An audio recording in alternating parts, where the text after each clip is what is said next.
ধার্মিক ছিল, মরিয়মের পরিবারও ধার্মিক। এই জন্য মরিয়ম মাস্ক পর্দা করে এসেছে। তো মরিয়মের বিয়ে শাদী হয়নি, মরিয়ম এসেছে বিয়ে শাদীর জন্য।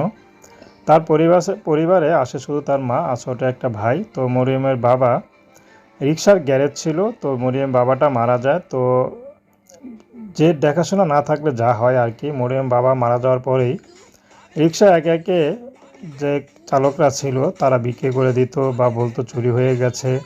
এভাবে তাদের সব রিক্সাগুলো নষ্ট হয়ে যায়। তো শেষমেশ তারা পথে বসে যায়। তো এখন যে তারা একবেলা চলবে সে অবস্থা নেই। তো মরিয়মের ইচ্ছা ছিল পড়াশোনা করে বড় কিছু হবে, কিন্তু সেটা হতে পারেনি। তো মরিয়ম এখন এসেছে বিয়ে শাদীর জন্য। যদি ভালো একটা ব্যাক সাপোর্ট পায়, কেউ যদি তার পাশে দাঁড়ায়, তাহলে মরিয়ম বাকি জীবনটা হয়তো স্বামীর সাথে কাটিয়ে দিবে। তার কোনো ব্যক্তিগত পছন্দ নেই। মরিয়ম একটাই কথা, যার মন ভালো তার সাথে সংসার করা যায়। তা যদি একাধিক স্ত্রীও থাকে বা এক ছাদের নিচেও যদি একাধিক স্ত্রী রাখতে চায়, মরিয়ম সেখানে থাকতে রাজি আছে।